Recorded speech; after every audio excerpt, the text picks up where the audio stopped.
Magandang araw mga kaibigan. Bigyan natin ng reaction opinion itong post Unofficial Bato Solid Supporters.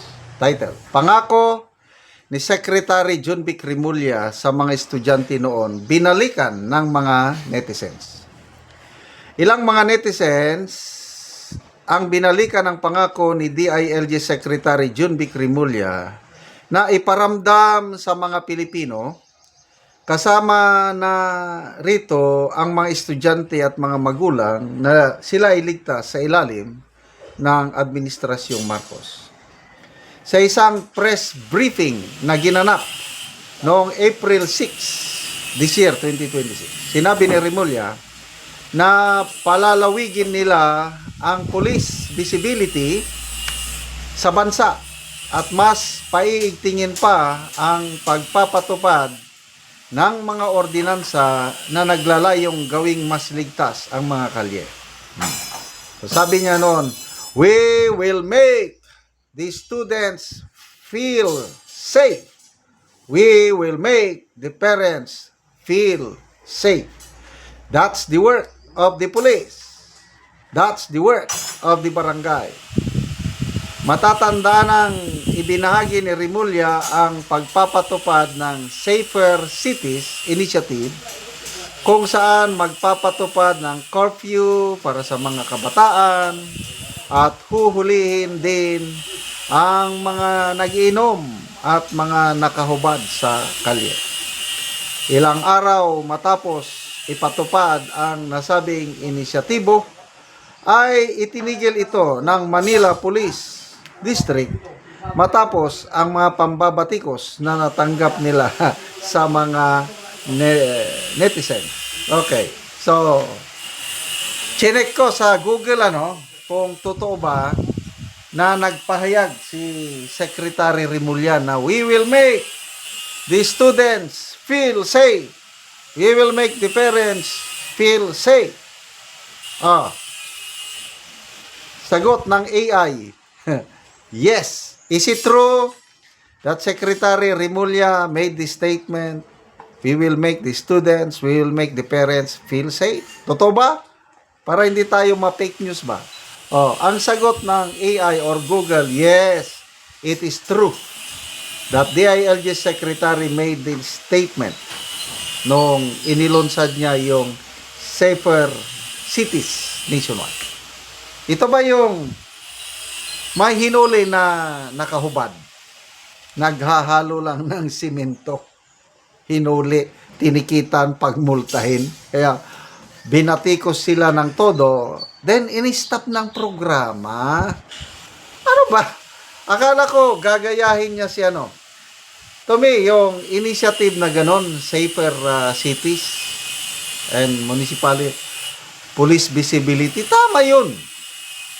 Kasi paigtingin curfew sa gabi, mga naglalasing dyan, standby, huhuliin, style digong ba?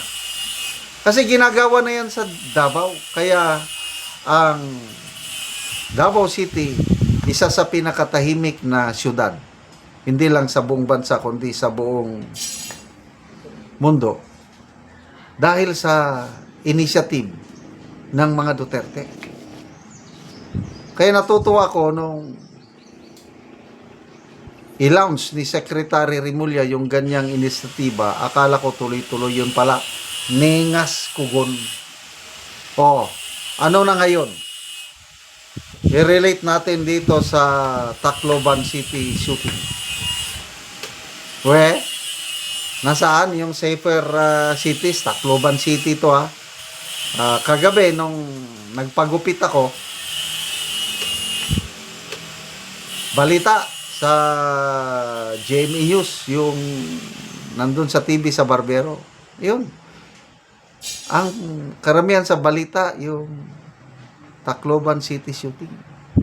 Nakakalungkot. First time in history na nangyari sa atin na mayroong ganyang matinding shooting incident inside our school. Wala akong matandaan na nangyari yan. Nababasa ko lang yan sa dyaryo. Nangyayari sa Amerika, at ibang developed countries. Kasi doon, madaling makakuha ng baril. Dito sa atin, mahirap eh. Kaya lang, kahit mahirap makakuha ng baril, itong dalawang minor de edad, matapang eh. Yung caliber 38 ata, baril ng lolo ng suspect na dating security guard. Yung isa naman, baril ng tiyahin niyang polis. Paano napunta sa kanila yung mga baril? Tapos nakakadismaya yung nagpahayag yung police regional director. Ano ba naman? Sabi niya na, ang motibo daw, ang plano lang daw is manakot. Manakot. Kailang nung nakapapagputok ng isa is tuloy-tuloy na. Gusto nilang i-downplay ang ano. Huwag yan. Manakot na. Planado yung ginawa nila. Basahin nyo yung exchange of text messages ng dalawang bata. Pinagplanuhan. Excited sila. To them, it was an adventure. Wala silang takot eh. Alam nilang hindi sila makukulong. Alam nila yung batas ni Pangilinan. So, ngayon, sabi ni Pangilinan na, huwag i-release yan, may pananagutan pa rin. Anong may pananagutan? Hindi nga sila makukulong. Anong pananagutan? Yung ibig sabihin ni Senator Pangilinan, yung doon lang sila titira sa House of Hope. Yun na yun, yung pananagutan. Isang taon lang yun. After that, release na. Ano ngayon? Pag na-release, uulitin ulit. Kaya, maganda at magkakaroon na ng hearing sa July 1, Senate hearing. Ang nakakalungkot lang, bakit hindi si Pangilinan ang mag-lead ng hearing? Bakit si Hontiveros?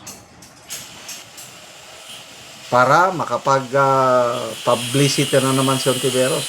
Dapat si Pangilinan sana ang mag-lead kasi batas niya ang na-involve dito.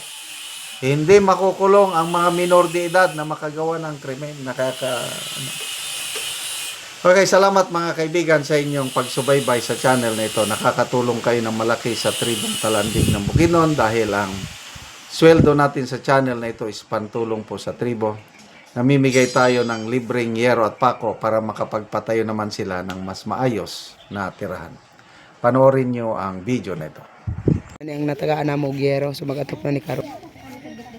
Pitong ko, mas usino dili. Agi na ito naman ito na nagkaharmaan ng atikiyo. So muna ni ang gitukod ni ante nga pag-atopan karon. Ba't ano yan, man to? Yung sa tumawag na tangas, pinalunggab ka mga bata. Mababa, manabalay. Sige, katuway.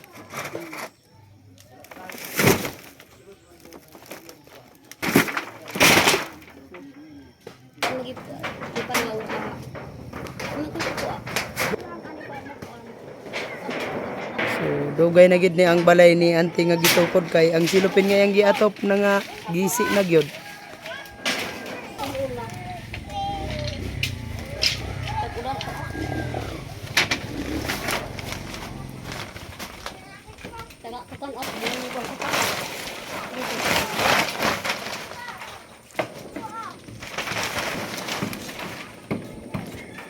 Kubahi kita.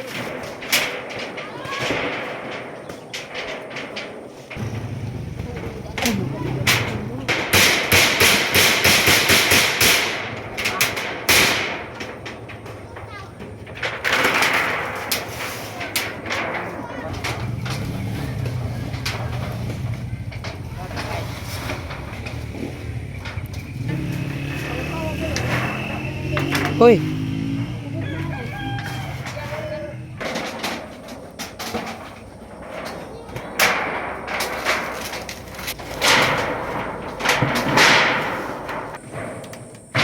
O karon human na gyud sa pag-atop ang among gihatagan og gyero si ante. Amat sa Ginoo og sa nagahatag sa sin nga nakaatop na gid ko nga dugay na gid ni.